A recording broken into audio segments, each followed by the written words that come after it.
all we'll be talking about is Stella Nyanzi versus Janet Kataha.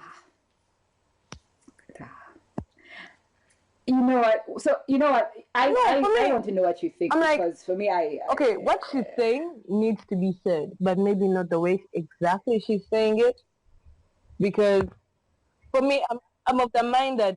So what you're taking? I don't think you're taking issue. The vulgarities, I get it, are like it's symbolism. You know, like how they would teach us in literature that someone uses certain things to show a symbolism, like. The language she's showing, like the dirty language she shows, is almost a representation of how disgusting and hopeless she thinks this government is, and that's why she uses that kind of language.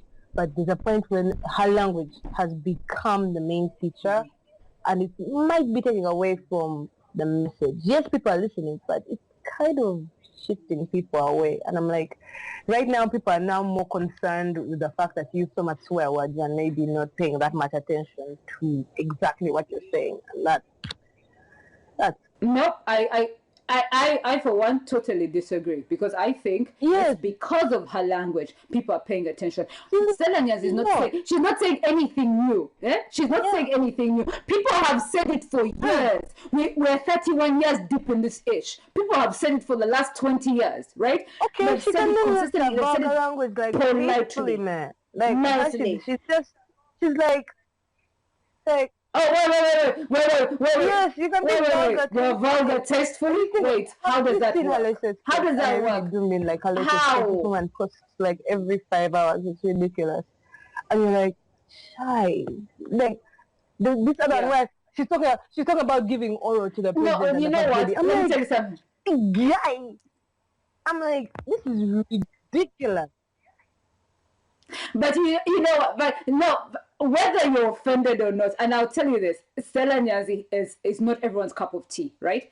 Focus on the message. I think right now the reason as to why she's at the forefront of the nation's conversation platform is because she's forcing people to pay attention. Have the conversation. And let me just say this. First of all, she's on Facebook, right? I believe everyone's Facebook page is their acreage of land. They have a right to do with it whatever they will. You know, they list it from Facebook and they do with it whatever they will. This is the power of free speech.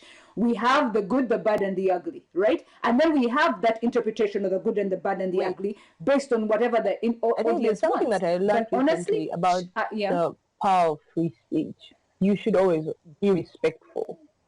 I'm not very sure if she's being very respectful. And there's that balance that she's like...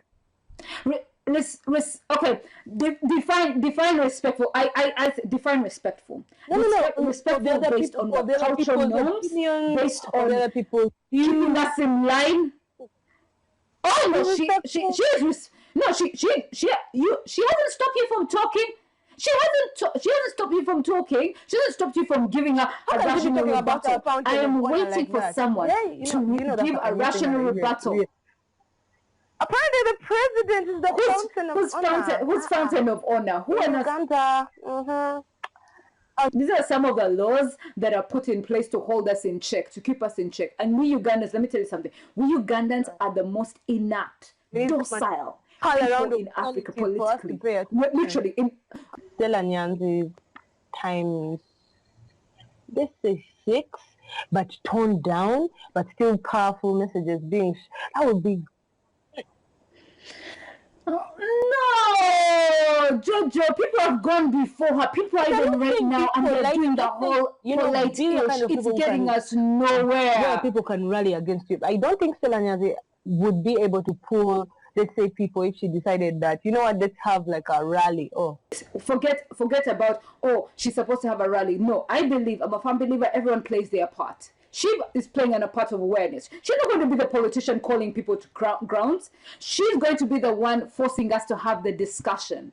Has this regime in Uganda overstayed its welcome? That's pretty much the fact that she has. Message is like, that is the point. Are they getting it wrong? Anally raped by a regime that doesn't care about you. Hey, hold on. You're still being anally raped right now by a regime that really doesn't care about you. So, go for it. So you see, so she's forcing the discussion. Someone else can go and organize the masses physically. I don't care, but she's doing her part. Everyone do your part. Like, she's more of She's doing her Ugandan. part. Oh my So God. I'm like, It would be good if she is kind of covered by another country because, yeah. but do you see how sad that is that we're having this discussion and we're worried about her security. We're worried about the fact that she could personal think and that's what happens.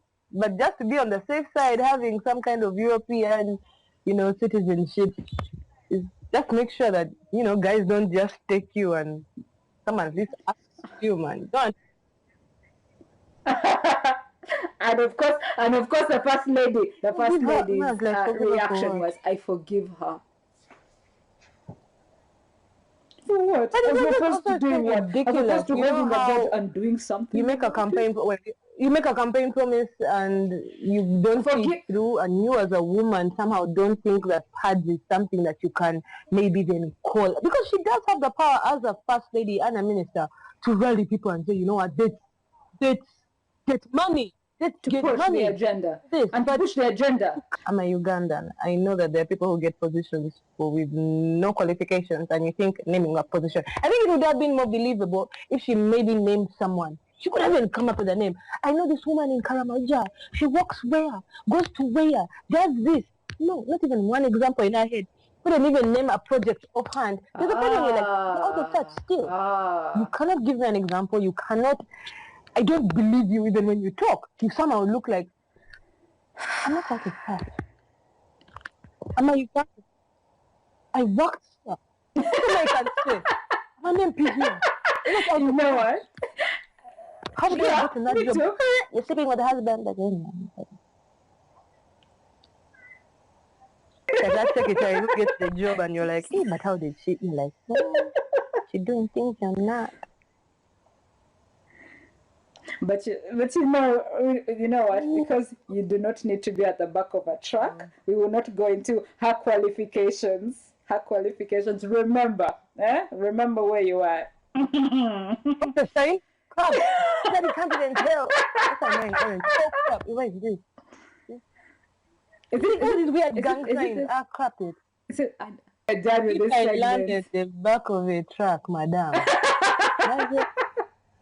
Well, I'm just talking to my sister. I'm not allowed to talk to the guy. I have this opinion. I want to share it. Might be wrong. I could be wrong. These are things horrible. This is my disclaimer.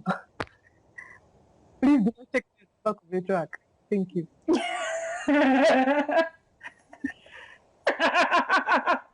Things are not comfortable. Wait!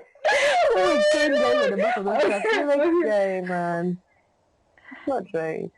It's really not right. You're a bit grainy, but today not as clear as yesterday. Oh, that means they won't be able to recognize my face. They'll be like, cannot compute. I told you. Oh, they will. Oh, they will recognize your face. Your face and your teeth. My top picture, what they call it, bloody, their mugshot. Nice. They'll be like, take. And I started when it's about to go. Mugshot. They're like, not smiling. Okay. Okay, not smiling.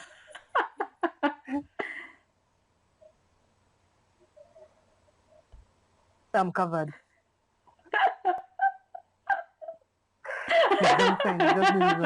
Yes. What else?